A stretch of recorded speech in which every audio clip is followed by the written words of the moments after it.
लेखटलगा ngौरनी सिगी जेरुमसिंगसे सुमाइना अखोइना फजना खिंजलनी सुमाइना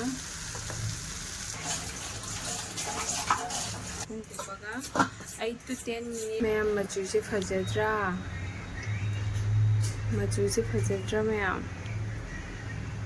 वाव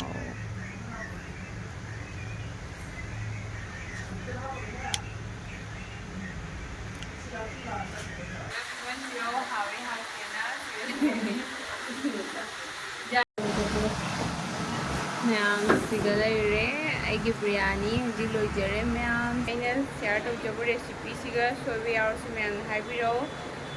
हदि रेसिपी मानरमदो यावसु हाइबिरो अदो मैम आई रेसिपी सिसु ट्राई तौगा जेंबियो ट्राई तौगा हावी हावतेदो सोइदना मथंगी ब्लॉग ता हाइबिरो मैम चैनल से मैम सपोर्ट तौगा काओबिनु मैम ना आई द मथंग मथंग कंटेंट सेमबदा मैम ना मतेंग पांबियो वखल मैम से गोल्डन ब्राउन ngौरनी फजना गोल्डन ब्राउन से फजना खरा क्रिस्पी टाइप से तौबुदुमाइना तौरनी मैम हजे से गोल्डन ब्राउन ओरबनिना लौथोनी दुगा लौथोगा थमनी सुमाइना अइना इफम अमदा तौबे लौथोगा थमे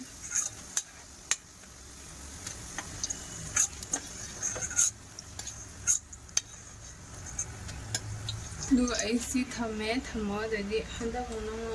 अनिरक सुबगी ngौरनी असिगा खाली मचू खरा तनी अइना तोलिबा मचू खरा तोलगा अदुबे असिगी से ना मई लेथरगा जेरुम से ngahorani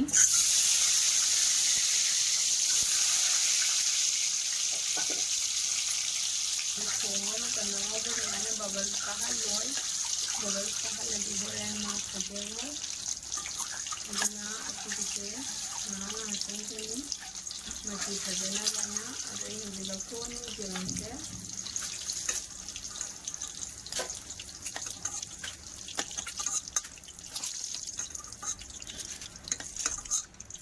हंदा मैम आई सिगेसिया अमुकमु चाक थोंबा होगलनी हंदा किसना थोंनबगी हापतोइनी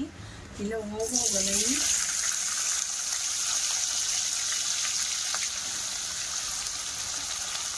मैम बिरयानी थोंबा यामना लाइबनी अदुबेदी यामना यामनी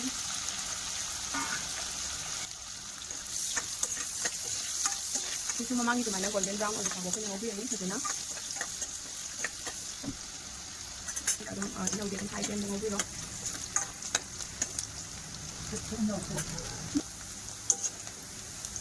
मैम तिलौ से हजे कनो तौरे खरखा मुल्ले मुल्लबनिना आई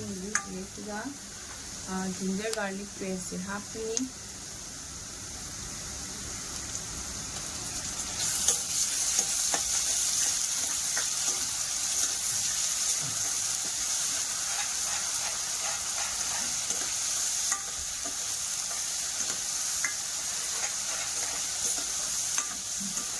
मैम ऐसे मुल्ला पूरा बनना आई सिगे टोमेटो ऐड तौरनी मैम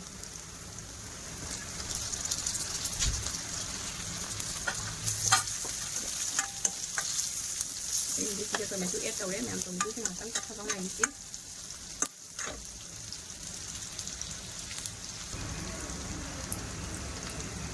मैम सुमाइना खामिन सिंगिसिंगी पत्थारे खामिन सिंगिसिंगी पत्थाराबनिना आई सिगेसिगा मोर मपां हापा हौरनी मोर खरा हापनी मोरगी सारी चावल हापिरो अदुगा मचुसु हापनी मचुसु खरा हापनी जीरा चामच मचाम हापनी सिना फदिगोम मरुसिना खरा चावल तौबा चामच अमा हापे अदुगा इसगा हजिक हापनी थोमी सारी चांग हापिरो थोंगा मोगदी हापबा मतुंगा असिसे ngahtan sumaina ngauраga asise ngauरबा मतुंगा आई सिगा लैबा दही हापचिनजरनी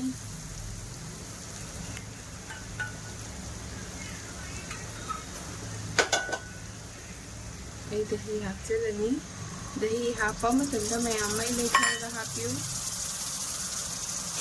दही हापन लोरदी हजी ए फदिगोम हापनी फदिगोम से हापगा फदिगोम हापा मतुंगा पुदीना से जो हापनी सुमाइना अदुगा सिगा सेंग नतरगा हापचन जरनी अखोगी अलेबदो अदुगा फजना ओतनी कचरगा मै लेथरगा ओतनी सुमाइना मै लेथरगा ओतनी फजना हातंग मिनिट अमम ओतपिरनी मोरok तो मा फजना तो नबाइना अदुगा सुमाइना खतंग मीडियम फ्लेम दा लेखतलगा अमुक ngahak ngawrani biryani masala sizinabada jesa dukan amada ilai laina fangbani biryani masala biryani thongba matamda biryani masala soidana sizinabiu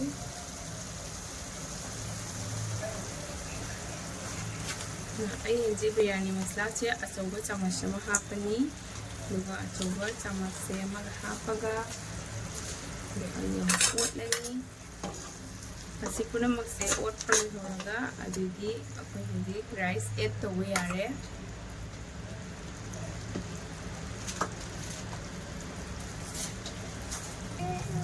ma'am अरो बेटा गरम मसाला गरम हापन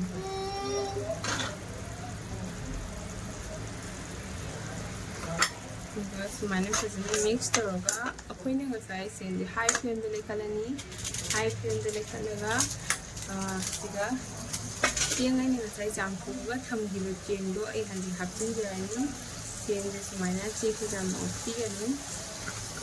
केनो तौनी नतरदि माती थुनी महातंग ममांगदा जामफुगा थमगा अदुगी अदुगा सुमाइना महातंग मिक्स तौरनी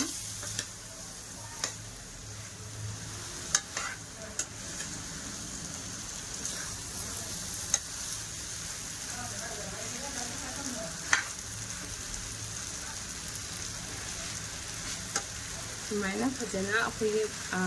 माकी हाफिबा मसला से मसादा चंगनबा फजना मिक्स तौरबा मतुंगदा सिगी जेरुम सिंसे सुमाइना अखोई फजना खिंजलनी सुमाइना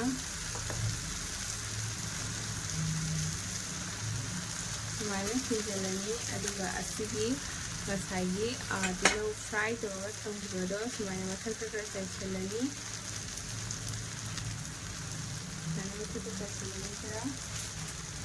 चाइसलगा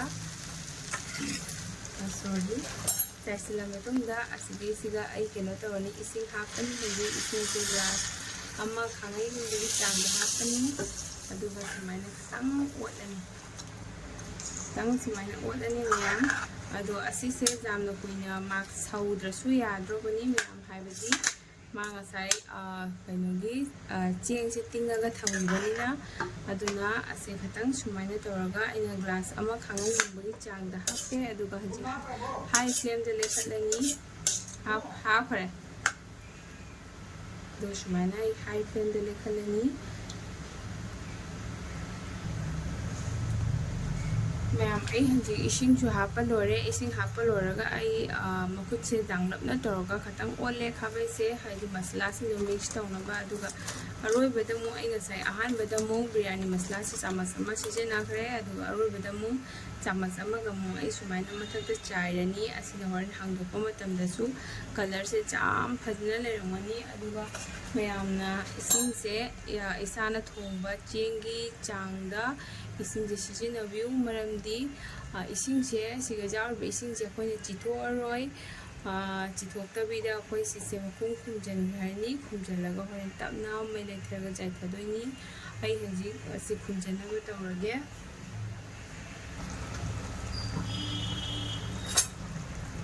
मैम आई ngaktang mapung se khunjale sumaina tawraga ado sise shauraga ai ngahak lerga mai se leitharaga jaidoini ma'am आई हजी हांगदोगा सेंगे सुमाइना मैम मही से लोना चुपसलगा लेरमे मही से चुपगा लेरबैना अखोइ अमता लेंगरोय असी पोजीशन सिगा मही से लो फ्लेम लेथरगा सुमाइना मपुंग तोपगा 8 to 10 minutes जायरनी चाक से अदु जायरबा मतुंगदा बिरयानी से रेडी होरनी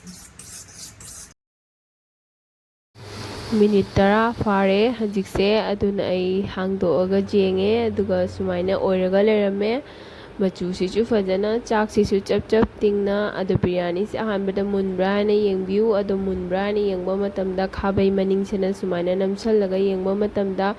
ꯈꯥꯕꯩꯁꯤꯒ ꯆꯥꯛ ꯑꯃꯠꯇ ꯄꯛꯂꯛꯇꯕ ꯇꯥꯔꯒꯗꯤ ꯕꯤꯔꯌꯥꯅꯤꯗꯣ ꯃꯨꯜꯂꯕꯅꯤ ꯑꯗꯣ ꯄꯛꯂꯛꯄ ꯇꯥꯔꯒꯗꯤ ꯆꯥꯛꯇꯣ ꯉꯥꯏꯍꯥꯛꯇꯪꯒ ꯑꯗꯣꯝꯅ ꯃꯇꯝ ꯈꯛꯇꯪꯈꯛ ꯄꯤꯔꯒ ꯌꯥꯏꯕꯤꯌꯨ ꯑꯗꯨꯃꯥꯏꯅ ꯇꯧꯔꯒ ꯃꯨꯟꯕ꯭ꯔꯥ ꯍꯥꯏꯅ ꯌꯦꯡꯕꯤꯌꯨ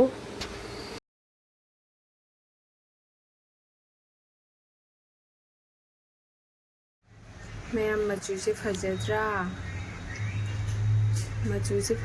ꯃꯌꯥꯝ ꯋꯥꯎ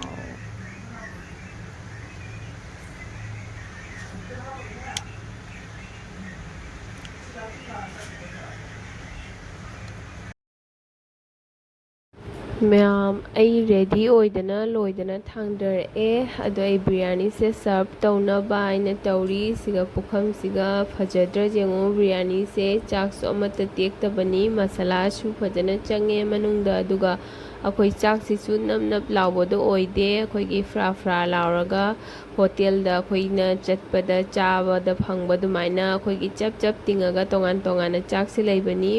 ꯕꯥꯁꯃꯇꯤ ꯔꯥꯏꯁꯇꯤ ꯁꯨꯃꯥꯏꯅ ꯇꯣꯉꯥꯟ ꯇꯣꯉꯥꯟ ꯂꯩꯔꯒ ꯍꯥꯏꯗꯤ ꯕꯥꯁꯃꯇꯤ ꯔꯥꯏꯁꯀꯤ ꯀꯩꯅꯣꯅꯤ ꯍꯥꯏꯗꯤ ꯃꯥꯒꯤ ꯄ꯭ꯔꯣꯁꯦꯁꯁꯦ ꯆꯨꯝꯕꯅꯤ ꯑꯗꯣ ꯑꯩꯅ ꯕꯤꯔꯌꯥꯅꯤꯁꯤꯒ ꯁꯔꯞ ꯇꯧꯅꯕ ꯔꯥꯏꯇꯥ ꯁꯦꯝꯃꯦ ꯗꯍꯤꯒ ꯊꯕꯤ ꯑꯍꯤꯡꯕ ꯈꯔꯒ ꯑꯣꯅꯤꯌꯣꯟꯒ ꯑꯗꯩꯗꯤ ꯂꯦꯕꯨ ꯑꯃꯒ ꯇꯧꯔꯒ ꯑꯗꯨꯃꯥꯏꯅ ꯁꯦꯝꯃꯦ ꯃꯌꯥꯝꯁꯨ ꯑꯝꯇ ꯇ꯭ꯔꯥꯏ ꯇꯧꯕꯤꯔꯣ ꯑꯗꯣ ꯑꯩ ꯁꯨꯃꯥꯏꯅ ꯇꯧꯔꯒ ꯑꯩ ꯍꯧꯖꯤꯛ ꯁꯔꯞ ꯇꯧꯏ ꯄ꯭ꯂꯦꯠꯁꯤꯒ ꯑꯩꯒꯤ ꯄ꯭ꯂꯦꯇꯤꯡꯁꯦ ꯊꯤꯔꯁꯨ ꯃꯌꯥꯝꯅ ꯅꯣꯛꯅꯒꯅꯨ ꯑꯗꯨꯝ ꯀꯣꯃꯦꯟꯇ ꯑꯐꯕ ꯑꯗꯨꯝ ꯃꯊꯪꯗ ꯍꯦꯟꯅ ꯐꯖꯅ ꯇꯧꯅꯕ ꯑꯗꯨꯝ ꯍꯣꯠꯅꯖꯔꯛꯀꯦ ꯑꯗꯨꯝ ꯍꯥꯏꯕꯤꯔꯛꯑꯣ ꯑꯗꯣ ꯃꯊꯪꯗꯤ ꯀꯔꯤ ꯊꯣꯡꯉꯛꯎ ꯍꯥꯏꯕ ꯑꯗꯣ ꯑꯗꯨꯝ ꯍꯥꯏꯕꯤꯔꯛꯑꯣ ꯑꯩ ꯑꯗꯨꯝ ꯉꯝꯅꯕ ꯑꯗꯨꯝ ꯍꯣꯠꯅꯔꯛꯀꯦ ꯃꯌꯥꯝ ꯕꯤꯔꯌꯥꯅꯤ ꯊꯣꯡꯕꯁꯨ ꯂꯣꯏꯖꯔꯦ ꯃꯌꯥꯝ ꯑꯩꯅ ꯁꯤꯌꯥꯔ ꯇꯧꯖꯕ ꯔꯦꯁꯤꯄꯤꯁꯤꯒ ꯁꯣꯏꯕ ꯌꯥꯎꯔꯁꯨ ꯃꯌꯥꯝꯅ ꯍꯥꯏꯕꯤꯔꯛꯑꯣ ꯑꯗꯩꯗꯤ ꯔꯦꯁꯤꯄꯤ ꯃꯥꯟꯅꯔꯝꯗꯕ ꯌꯥꯎꯔꯁꯨ ꯍꯥꯏꯕꯤꯔꯛꯑꯣ ꯑꯗꯣ ꯃꯌꯥꯝ ꯑꯩꯒꯤ ꯔꯦꯁꯤꯄꯤꯁꯤꯁꯨ ꯇ꯭ꯔꯥꯏ ꯇꯧꯔꯒ ꯌꯦꯡꯕꯤꯌꯨ ꯇ꯭ꯔꯥꯏ ꯇꯧꯔꯒ ꯍꯥꯎꯏ ꯍꯥꯎꯇꯦꯗꯣ ꯁꯣꯏꯗꯅ ꯃꯊꯪꯒꯤ ꯕ꯭ꯂꯣꯛꯇ ꯍꯥꯏꯕꯤꯔꯛꯑꯣ ꯃꯌꯥꯝ ꯉꯁꯤꯒꯤ ꯑꯣꯏꯅꯗꯤ ꯀꯥꯏꯅꯔꯁꯤ ꯑꯗꯨꯒ ꯆꯦꯅꯦꯜꯁꯦ ꯃꯌꯥꯝꯅ ꯁꯞꯄꯣꯔꯠ ꯇꯧꯕ ꯀꯥꯎꯕꯤꯅꯨ ꯃꯌꯥꯝꯅ ꯑꯩꯅ ꯃꯊꯪ ꯀꯣꯟꯇꯦꯟ ꯁꯦꯝꯕꯗ ꯃꯌꯥꯝꯅ ꯃꯇꯦꯡ ꯄꯥꯡꯕꯤꯌꯨ ꯋꯥꯈꯜ ꯊꯧꯒꯠꯄꯤꯌꯨ ꯉꯁꯤ ꯑꯣꯏꯅꯗꯤ ꯀꯥꯏꯅꯔꯁꯤ Thank you so much. Bye bye.